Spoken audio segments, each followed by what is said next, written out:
उन्होंने कहा था कि आप इस जगह पे जाके आप आबाद हो गए। They promised him, they gave them the land, God gave them the land. और उसके बाद जब नूह के बच्चे थे उनको खुदा ने कहा था कि तू एक बच्चा इस तरफ जाएगा, एक बच्चा इस तरफ जाएगा।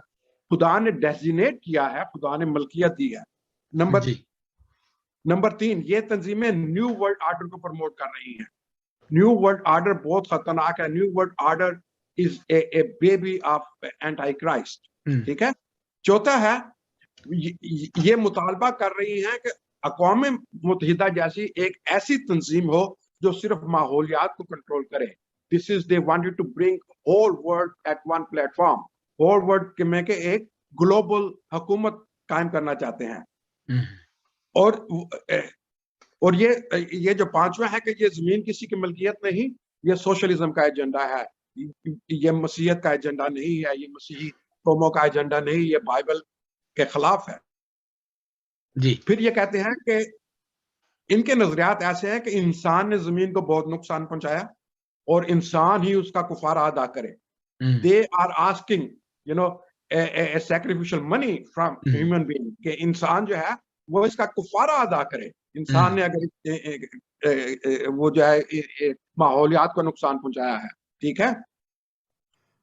और फिर ये तंजीमें कहती हैं कि जमीन के अंदर एक जीती जागती रूह है।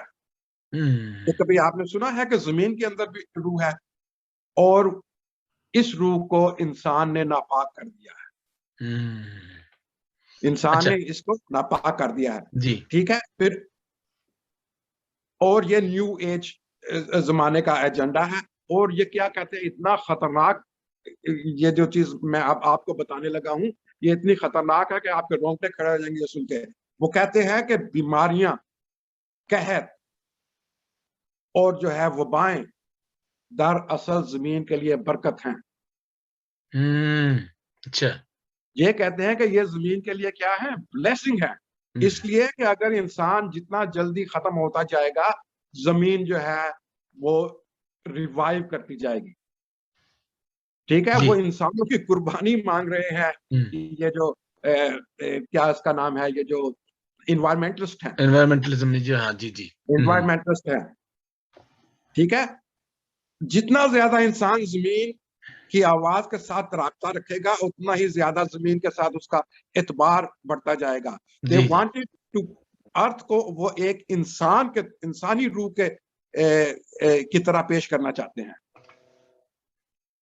और आखिर में 10वां जो उनका पॉइंट है ये इतना ज्यादा है, ये टोटली फिट बैठता है एंटी क्राइस्ट के ऊपर। वो कहते हैं जमीन के ऊपर जितनी भी माहौलियात हैं वो सब मसीही रवायात की वजह से है। जी थैंक यू सो मच। वैसा फिर कहीं रेवरेंड सुहेल साहब कहीं सो ना जाए। थोड़ा सा उनको भी जगाएं। क्या आप सुहेल साहब, रेवरेंड सुहेल, क्या जो 10 पॉइंट्स उन्होंने बताए हैं मेरे ख्याल के मुताबिक, मैं अपना मौक़िफ़ बयान कर दूं क्योंकि ये सारे के सारे सरासर यीशु अल मसीह की तालीम के खिलाफ हैं, बाइबल मुकद्दस की तालीम के खिलाफ हैं। आप इनके बारे में क्या कहते हैं? आपने जरा अनम्यूट कर ले सर। मैं ओके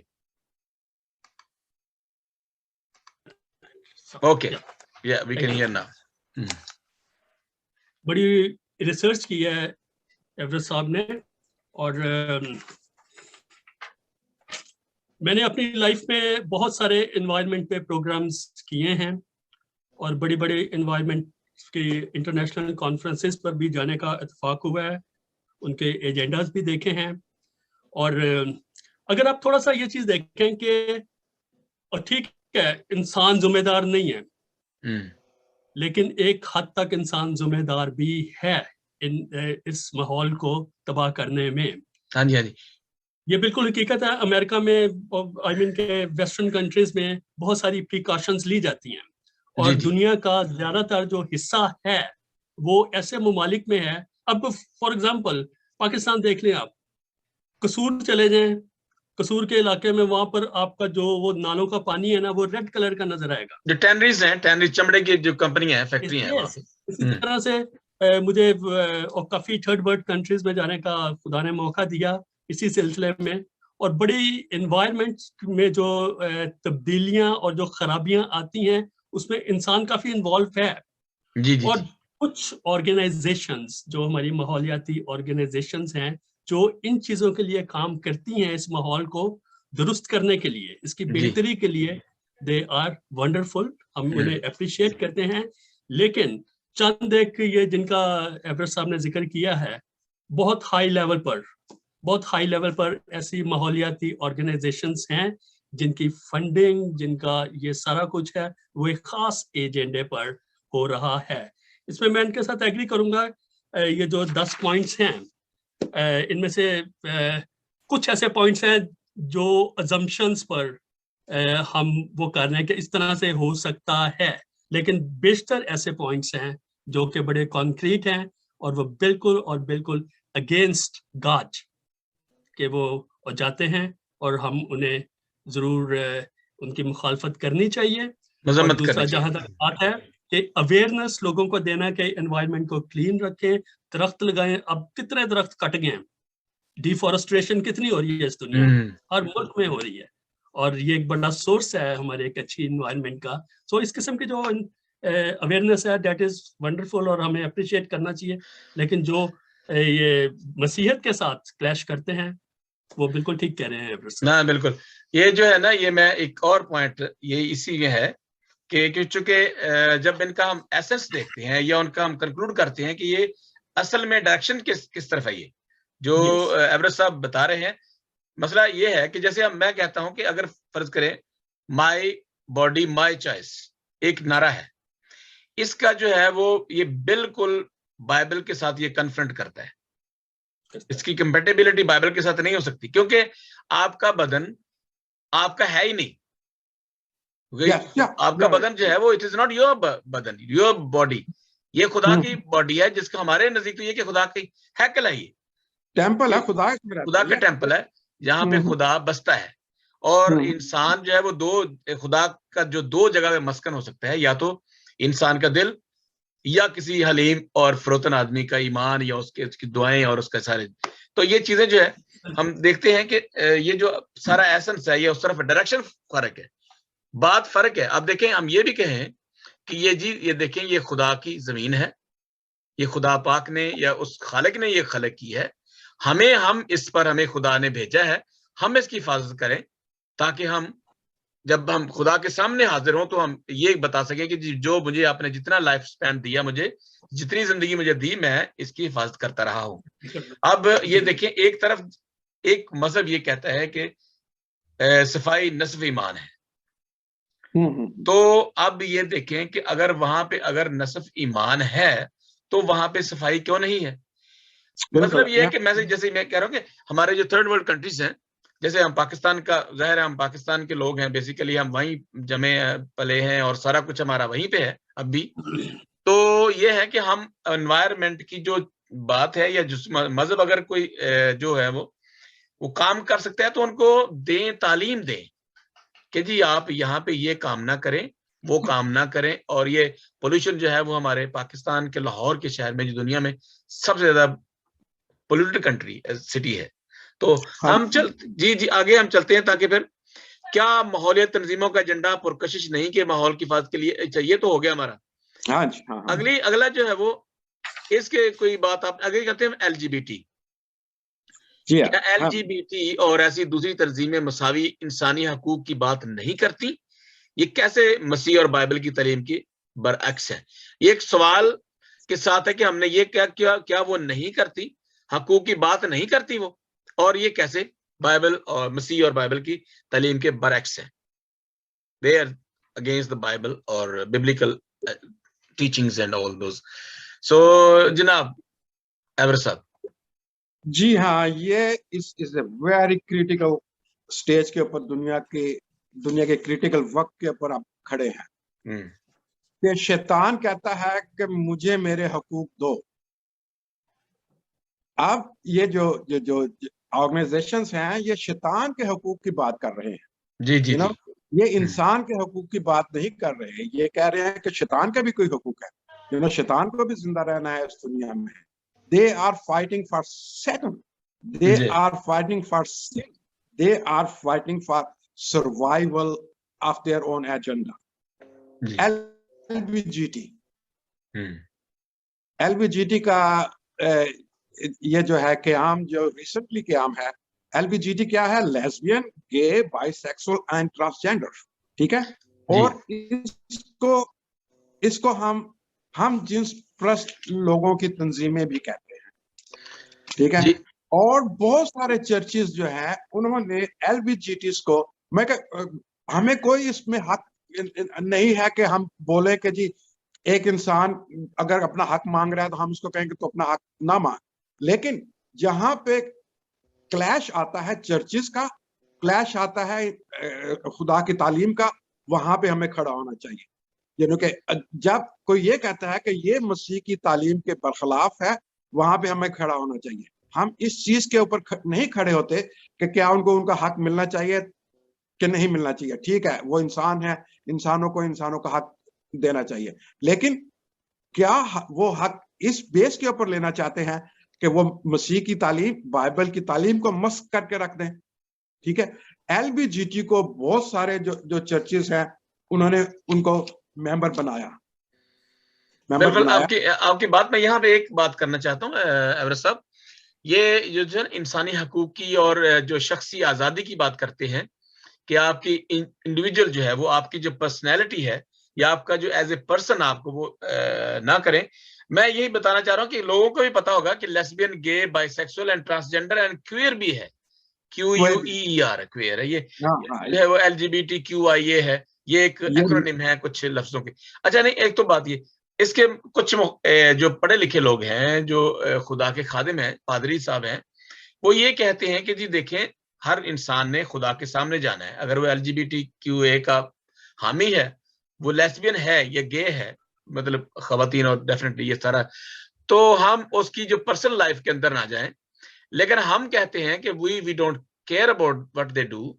हम ये कहते हैं कि वो चर्च की तालीम के खिलाफ बात ना करें या बाइबल मुकद्दस की को तालीम को डिस्टोर्ट ना करें, मस्क ना करें, तब्दील ना करें या उसको अपने नजरिए के मुताबिक ढालने की कोशिश ना करें, बल्कि वो जो करते हैं they let them do, we don't want to interfere in their personal life, लेकिन वो बाइबल की तालीम को मस्क ना करें, उसकी अपनी तरीके से या अपने अंदाज से उसकी ट्रांसलेशन या उसकी जो है वो ना बताएं कि ये ऐसे हो सकता है। खुदा ने इंसान को आजाद पैदा कर दिया है। आपने बिल्कुल दुरुस्त कहा है कि जहां पे क्लैश होगा बाइबल की टीचिंग का, वहां पे हमारा हक बनता है बोलना। वहां में एज ए पास्टर आपका हक बनता है, वहां पे सुहेल का हक बनता है, रेवरेंड सुहेल का हक बनता है बोलने का कि ये चीज जो है वो खुदावंद की तालीम के खिलाफ है, ये चीज मसीह की तालीम के खिलाफ है। अगर आप एपिस्कोपल चर्च की वेबसाइट पे जाए, उनका पेज खोले LBGT का, आप यकीन करें कि उन्होंने बाइबल के जो करैक्टर्स हैं उनको मस्क करके रख दिया है। उन्होंने कहा है कि जॉनथन और डेविड दे वर लेस्बियन, सॉरी दे वर होमोसेक्सुअल, ठीक है, वो LBGT थे। उन्होंने कहा है रूथ और नोमी दे वर लेस्बियन, ठीक है। और लेकिन इसका बाइबल में तो कोई तो जिक्र नहीं है ना, अगर आप वो नहीं है, बट दे ड्रॉ इट। उन्होंने अपनी वेबसाइट के ऊपर इस चीज का जिक्र किया है, उन्होंने वर्सेस कोट की हैं कि जहां पे वो लिखा हुआ है ना कि बाइबल में कि वो एक दूसरे के सामने कपड़े चेंज कर लेते थे, तो उन्होंने इससे क्या ड्राइव किया है कि जॉनथन और डेविड जो थे वो क्या वो होमोसेक्सुअल थे? क्या आप कह सकते हैं? मैं कि छोटी सी वर्ड्स के ऊपर आप इतना बड़ा वो उसका कंक्लूजन ड्रॉ कर रहे हो, और ये क्यों कर रहे हैं? ये आप कंक्लूजन क्यों ड्रॉ कर रहे हैं कि you wanted to accommodate LBGT? खुदा की तालीम के साथ ना खेलें बराए मेहरबानी। हम उनको ये कहते हैं कि बाइबल की तालीम को उसी तरीके से रहने दें। अगर आपने उनको अकोमोडेट करना है, अपने तरीके से उनकी मदद करें। उनको साइकोलॉजिकल प्रॉब्लम है वो उनको मेडिकल के ट्रीटमेंट की जरूरत है वो उनको दें, लेकिन फॉर गॉड से जो बाइबल की तालीम है उसको टच ना करें। उसको चलिए, मैं सुहेल साहब के पास भी छोटा सा एक सवाल है कि देखें, जब हम देखते हैं जेनेसिस को देखते हैं, पैदाइश की किताब को देखते हैं, तो खुदा ने आदम को और ईव को, हवा को खलक किया, दो मेल और फीमेल, नर और मादा।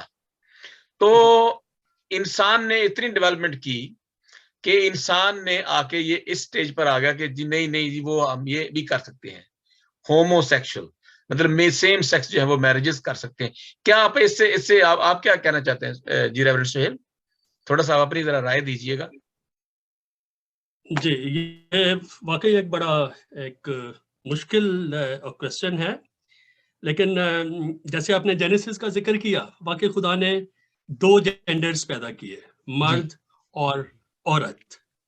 लेकिन अगर इसके बरक्स आप इसके साथ साथ अगर आप मैथ्यू 19 और उसके मेरे ख्याल 12वीं वर्स है जिसमें खुदावंद यीशु मसीह के खोजों के तलक से बात करते हैं, हाँ, ठीक है, कुछ माँ के पेट से पैदा होते हैं, कुछ बनाए जाते हैं, लोग बना देते हैं, जी और कुछ खुद से बन जाते हैं। जो माँ के पेट से है वो तो नेचुरल है, ठीक है, और जो बनाए जाते हैं, अब फॉर एग्जाम्पल कुछ थियोलॉजियंस कहते हैं जैसे नेहमाया नबी था, वो खोजे थे क्योंकि ये उनकी उसकी रिक्वायरमेंट थी, उनकी जॉब की रिक्वायरमेंट थी, बिकॉज वो कप बेरर थे, ठीक है, उन्होंने क्वीन से भी मिलना है, तो इसलिए उनकी ये रिक्वायरमेंट थी, उनको बनाया गया। और कुछ खुद से खुदा के, ये जैसे हमारे रोमन कैथोलिक भाई हैं, ठीक है, वो शादियां नहीं करते, अपने आप को खोजा बना लेते हैं, कुमारपन में ये सेलिबेसी तो अडॉप्ट करते हैं, कुमारपन अडॉप्ट करते हैं जी। और जहां तक ये सेम सेक्स मैरिजेस और इस चीज की ना, ये भाई साहब एक बहुत लंबा टॉपिक है, क्योंकि इस पर मैंने सेमिनरी में भी बहुत सारी थियोलॉजीज पढ़ी हैं, बहुत सारी बुक्स पढ़ी हैं मैंने, और पढ़ने के बाद ये कि वो इतनी छोटी सी सिटिंग में आप इस पर कुछ बिल्कुल, ये तो एक लहदा टॉपिक है जो हम करेंगे। ये जो ये वाला के एक लहदा टॉपिक है, इसके ऊपर चूंकि एक ऐसे भी एक मुकातबे फिक्र हैं कि लोग हैं जो ये कहते हैं कि जी ये देखें, ये जो है माफ करने का मामला जो है वो खुदा के सामने रखें, और इन लोगों को जो है वो बहसीयत इंसान, शायद वो कुछ ऐसे जो बयानात हैं वो पोप साहब के साथ भी मंसूब करते हैं लोग, पॉसिबिलिटी होंगे भी, लेकिन वो महत्वी तौर पे जो हम एयर पे हैं तो नहीं कर सकते ऑन एयर। तो मतलब ये है कि हम ये कह सकते हैं कि जो लोग जो है इसके हामी हैं, इसलिए वो इनको एंटर होने देते हैं, उनको जो ऑर्डिनेशन भी करते हैं। तो ये बात बिल्कुल बरक्स है, नेचर के खिलाफ, खुदा की तालीम के खिलाफ, बाइबल के खिलाफ। ये मैं बिल्कुल इसके लिए तो मैं कह सकता हूँ ना कि मैं इसके खिलाफ हूँ। मैं अपनी जाती तौर पर अपनी देता हूँ राय कि ये मैं सेम सेक्स जो मैरिजेस हैं उनके खिलाफ हूँ, लेकिन मैं शख्सी आजादी इस हवाले से कि वो जो करते हैं तो अगर किसी तरीके से वो करते हैं तो उनको हम जो है वो चर्च जो है एज ए चर्च जो है वो उनको हम सेकंड ना करें, उनको मतलब जो है ना उनको हम ही उनकी ना करें, उनको हम सपोर्ट ना करें, बल्कि उनको कम से कम समझाएं। तो वो करते हैं तो वो डेफिनेटली हर एक बंदे ने खुद ही जवाब देना है खुदा के सामने। हमारा तो ईमान है, इनके बाइबल तो यही कहती है कि सबने जाना है और खुदा के सामने हाजिर होना, ये हमारा ईमान है। जी सर साहब। अच्छा, थोड़ा सा आगे चलते ताकि हम इसको समाप्त भी करें, और इसके बाद में एक छोटी सी बात ऐड करना चाहूंगा। जी जी, we are all recipient of God's grace, ठीक है, खुदा की जो खुदा का फजल है ना, that is beyond our thinking. हम उसको सोच भी नहीं सकते, हम उसको मेजर भी नहीं कर सकते, बिल्कुल नहीं कर सकते। और हम उसके रेसिपिएंट्स हैं, चाहे वो LGBT हो, चाहे वो जो मर्जी हो, वी आर। लेकिन वो जो सी बात आप कर रहे हैं वो एक अलग से टॉपिक बनता है, और जरूर और किसी वक्त इस पे बात करेंगे, बातचीत कर लेंगे।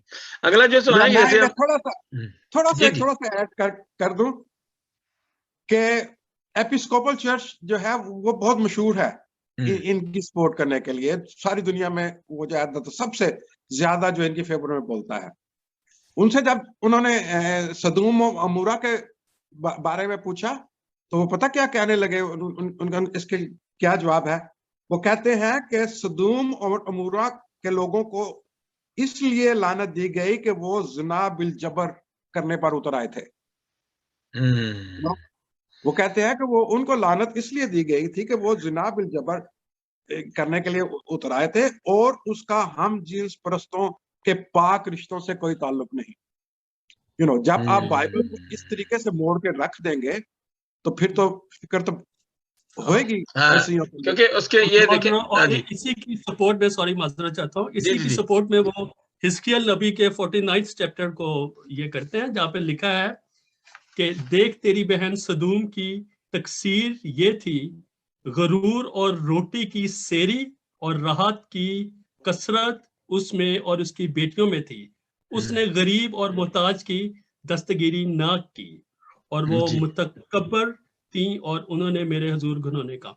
यानी कि वो जस्टिस, विडोज का और भी बड़े वो मसले थे वहां पर, और वो यही कहते हैं कि स्पेसिफिकली सिर्फ ये नहीं था। और इसी तरह से वो इजाया 1:10 की भी मिसाल देते हैं और इस तरह से भी है। तो ये जो चीज है ना, ये नहीं मैं कह रहा कि मैं ऐसे वो कर रहा हूँ, इसको सपोर्ट कर रहा हूँ, लेकिन ये है कि ये एक अलग से एक ऐसी चीज है कि जिसको नौजवान नस्ल जो हमारी आने वाली है उनका जानना जरूरी है, बहुत जरूरी है। चलिए आगे चलते हैं। ये एवरेस्ट साहब, ये सवाल क्या है, क्या फेमिनिज्म और सूफीज्म जैसी हकूक निस्वा की तंजीमें जो है सूफियाइज्म औरतों के हकूक की बात नहीं करती, सूफिया हिकमत क्या है? मिस्टिसिज्म है सूफियाइज्म, और कैसे ये मसीहत की तालीम के खिलाफ है? ये सूफियाइज्म है जो जी, ये तो एवरेस्ट साहब ही इसके बारे में बयान करेंगे कि ये क्या चीज है। सूफियाइज्म की जो तहरीक थी, जिसको तहरीक नस्वा भी कहते हैं, ये मिडल एजेस में जो थी, ये कैथोलिक चर्च में से शुरू हुई थी, ठीक है। और उन्होंने यहां तक कहना शुरू कर दिया था कि अगर आप सूफियाइज्म की डिटेल पढ़ें कि सूफिया जो है, सूफिया की हिकमत खुदा की हिकमत है। खुदा जो है वो फीमेल है। You get my point? वो कहते हैं I got it, कि वो सिर्फ मेल नहीं है, वो फीमेल भी है। और क्योंकि खुदा की हिकमत में किसी जिन्स का नाम नहीं दिया गया, इसलिए खुदा के पास सूफिया हिकमत थी। और वो जब ये सूफियाइज्म जब स्टार्ट हुआ है, इसी में से फेमिनिज्म निकल के बाहर आया है।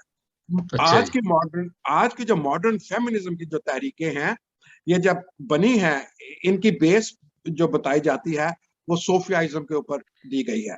कैथोलिक जो है, अगर आप सूफियाइज्म की पूरी हिस्ट्री पढ़ें तो जो है वो खुदा की हिकमत को, सूफिया की हिकमत को वो खुदा की हिकमत का दर्जा देते हैं, सूफिया की हिकमत को खुदा की हिकमत का दर्जा देते हैं। पर इससे जो है वो दूसरी तहरीक नस्वा जो बन के निकल आई। और आज का, क्योंकि हम अब उस हिस्ट्री में नहीं जा सकते, उस सूफियाइज्म का जो प्लेटफॉर्म तैयार कर लिया गया था उसको रिवर्स नहीं कर सकते। लेकिन आज की जो तहरीक नस्वा की तहरीकें हैं, हकूक नस्वा की तहरीकें हैं, उनके ऊपर गुफ्तगू कर सकते हैं। हाँ जी, ये एक मैंने जो अभी गलत किया मैं उसको तस्हीह करना चाहता हूं, ताकि देखें एयर पे आप जा रहे हैं ऑन एयर। तो सोफियोलॉजी है, ये इसको हम करेंगे स्पेलिंग, तो ये SOPHIOLOGY है। अच्छा, तो ताकि दोस्तों को जो हमारे नाजरीन हैं और कलमकार के प्लेटफॉर्म से कोई गलत बात ना हो। और ये मैं आपको बताऊं कि जब मैंने ये भी बोला तो मुझे, चूंकि वो मैं माजरत चाहता हूं, ये मिस्टिसिज्म नहीं है, ये सोफियोलॉजी है। सोफियोलॉजी एक और है जिसका जो ताल्लुक जो बता रहे हैं वो कंट्रोवर्शियल स्कूल ऑफ थॉट है। ये ऑर्थोडॉक्स चर्च में ये which hold that divine wisdom, ये जो बता रहा है इसके तो ये और चीज है। और हम उसकी मिस्टिसिज्म की बात नहीं कर रहे, सूफीज्म की बात नहीं कर रहे। सूफीज्म तो बहुत ही पवित्र और ये सोफिया है, ये सोफियोलॉजी है। तो मैं बार ये फिर कहना चाहता हूँ, ये हम सोफियोलॉजी की बात कर रहे हैं, ये सूफीज्म की बात नहीं कर रहे हैं। ये बिल्कुल फर्क है।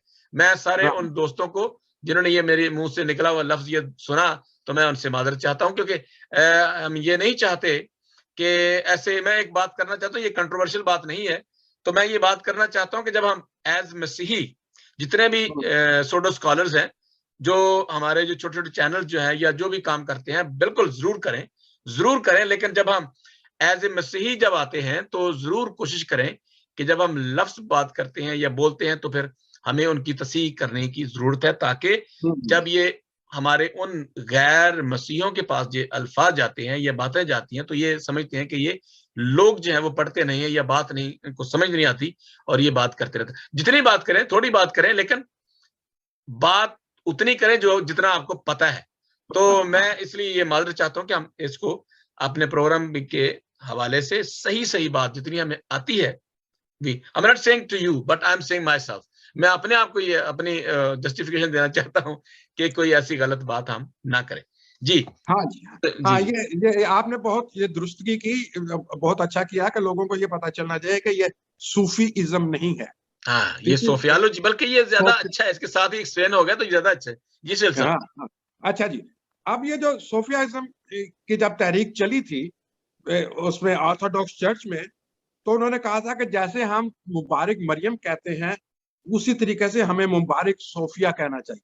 ठीक है, उन लोगों का ये नजरिया था कि सोफिया की हिकमत जो है वो तस्लीस का हिस्सा है। उन्होंने सोफिया की हिकमत को जो है वो तस्लीस का एक हिस्सा पेश किया था। ठीक है, अब ये जो आज की फेमिनिज्म की जो तहरीकें हैं ये इसी की बिगड़ी हुई शक्ल है, इसी की बिगड़ी हुई शक्ल है। आज की जो फेमिनिज्म की तहरीकें हैं उनका बेसिक एजेंडा जो अगर आप गौर से देखें, उसको डिटेल में देखें, कहीं भी औरतों के हकूक की बात नहीं करती। ठीक है, वो करती हैं एंटी एबॉर्शन की बात। वो कहती हैं कि they are pro abortion, they are not anti abortion, they are pro abortion. जो कि मसीही तहरीकें हैं, जो मसीह की तालीम है, दैट इज एंटी अबॉर्शन। ठीक है, हम लोग अबॉर्शन के ऊपर बिलीव नहीं करते। हम कहते हैं कि जब बेबी माँ के पेट में है तो 3 महीने के बाद वो मुकम्मल इंसान है, क्योंकि खुदा ने कहा कि मैंने तुझे जो है, खुदा ने इंसान को माँ के पेट से ही पहचान लिया था। ठीक है, माँ के पेट से ही जब वो देते हैं। तो मुझे बड़ा अफसोस हुआ जब मैंने 1-2 लोगों को ये कहते हुए सुना, पाकिस्तान में लोगों ने आर्टिकल लिखने शुरू कर दिए जब ये तहरीक चली, मेरा जिस्म मेरी मर्जी, this is one of the slogan of my body my choice. तो ये फेमिनिज्म की तहरीकों की एक स्लोगन था। और ये बात तो जैसे मैंने पहले कहा कि बड़ा अट्रैक्टिव ये बात करेंगे,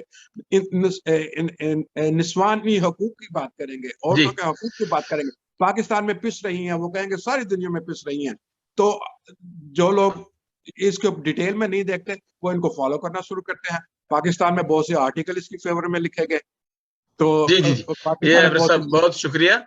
हम अभी हमारी हासिल गुफ्तगू की तरफ चलते हैं और मैं जाऊंगा रेवरेंड सुहेल साहब से।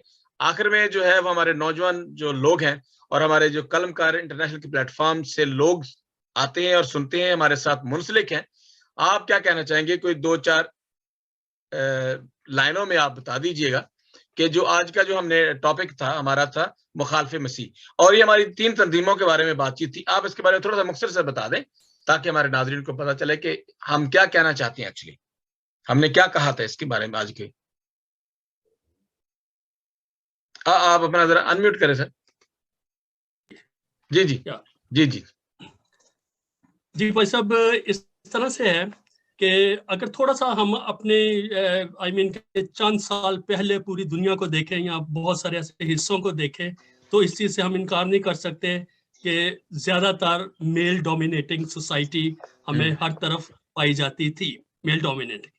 ये फेमिनिस्ट जो मूवमेंट्स हैं, इनका जो यानी कि मेन एक स्टार्ट में था, एक जो जेंडर पार्टनरशिप, इन चीज़ों तक ठीक है, लेकिन इससे आगे की जो बातें हैं ना, वो वाकई बड़ी बहुत ज़ेरे बहस आनी चाहिए और जिन्हें कंडेम करना चाहिए।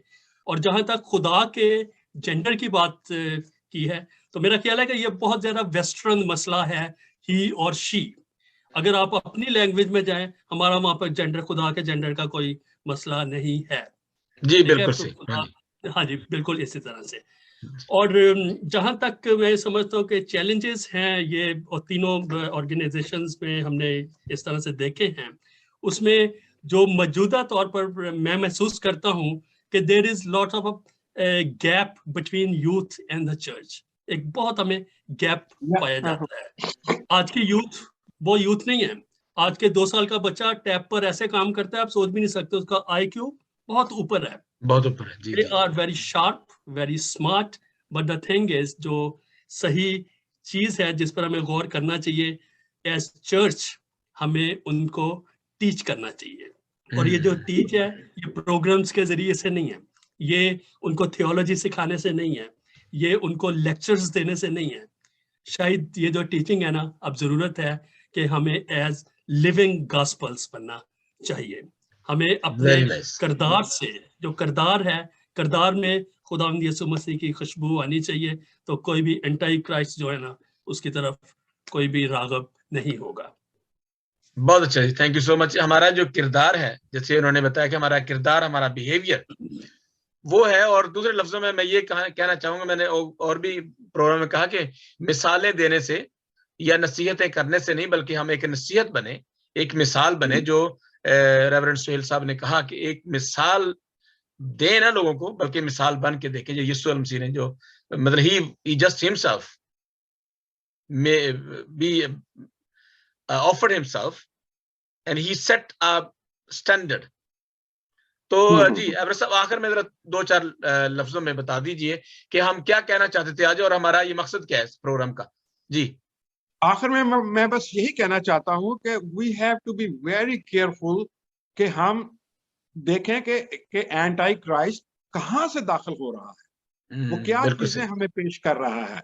मैं वो पेश करेगा बड़ा अट्रैक्टिव किस्म के नारे, जो मैंने पहले भी कहा था जी, लेकिन हम उससे भटक ना जाएं, हम उसको फॉलो करना ना शुरू कर दिए। जैसे मैंने पहले कहा था कि जब ये मेरा जिस्म मेरी मर्जी की जो तहरीक चली थी पाकिस्तान में, उसके ऊपर मैंने मसीहों के लिखे हुए, इसकी फेवर में लिखे हुए आर्टिकल्स पढ़े, इसकी फेवर में लिखे हुए। हाँ जी, ये बिल्कुल आपने पहले भी जिक्र किया। तो मतलब ये है कि हमें जो आपने पहले जिक्र किया, हमारा हासिल गुफ्तगू जो है वो आप जरा जी। हाँ, कि हमें बड़ा केयरफुल रहना है आज की दुनिया में। वी हैव टू वॉच के कौन सी तालीम जो है वो बाइबल की मुखालफत कर रही है, कौन सी तालीम जो है वो बाइबल के मुताबिक है। We have to understand Bible की मुखालफत कहाँ पे है। जहाँ पे बाइबल की मुखालफत है वो डेफिनेटली एंटी क्राइस्ट का बेबी है। तो वी हैव टू। आज हमारा जो प्रोग्राम था वो मुखालिफ मसीह कौन, और वो तंजीमों का जिक्र किया एवरेस्ट जॉन साहब ने, और हमारे साथ थे रेवरेंड सुहेल अख्तर साहब। तो मैं अपने दोनों मौजूद मेहमानों का शुक्रिया अदा करता हूं दिल की अथाह गहराइयों से कि आपने सर वक्त निकाला और कलमकार इंटरनेशनल के प्लेटफॉर्म पर तशरीफ लाए और बहुत सी मुफीद बातें, बड़ी इंफॉर्मेटिव मालूमाती बातें बताई। और नौजवानों के लिए जो आपने बातें की हैं रेवरेंड सुहेल ने भी और एवरेस्ट जॉन साहब ने भी, ये वाकई उन तमाम नौजवानों तक जानी चाहिए जो पाकिस्तान में है या पाकिस्तान से बाहर है, जो हमारी इस लैंग्वेज को समझते हैं, खा वो इंडिया से हैं, खा वो नेपाल से हैं, बांग्लादेश से हैं, जहां जहां भी हैं, जो मसीही है और गैर मसीही भी हैं, और सबके लिए, ये पूरी दुनिया के लिए। जब मैं अक्सर ये कहता हूं कि खुदावंद यीशु मसीह ना वो सिर्फ मसीहों के लिए, बल्कि वो उन तमाम 7 बिलियन लोगों के लिए इस दुनिया में आए, हर एक के लिए वो निजात बनकर आए, अमन लेके आए, और मोहब्बत का पैगाम उम्मीद बनकर खुद आए। तो मैं once again thank you so much उन तमाम दोस्तों का। मैं आप सबसे दरखास्त करता हूं कि इस चैनल को, अगर आपने कुछ ऐसा जो आपको ऑफेंड हुआ या आपने कुछ सवाल करने हैं, तो जरूर उसमें कमेंट में लिखिए, और हमारे इस कलमकार इंटरनेशनल के प्लेटफॉर्म को पर आइए और हमें आगाह कीजिए, बताइए कि क्या सही है और क्या सही नहीं है। जो हमने गलत कहा है वो जरूर, वो मेरी जिम्मेदारी है, हमें वो बात करें हमसे। कोई ऐसी, हम किसी के खिलाफ बात नहीं करते, हम वो बात करते हैं जो हमें कलाम सिखाता है। Thank you so much once again. खुदा आप सबके साथ। Thank you, bye bye.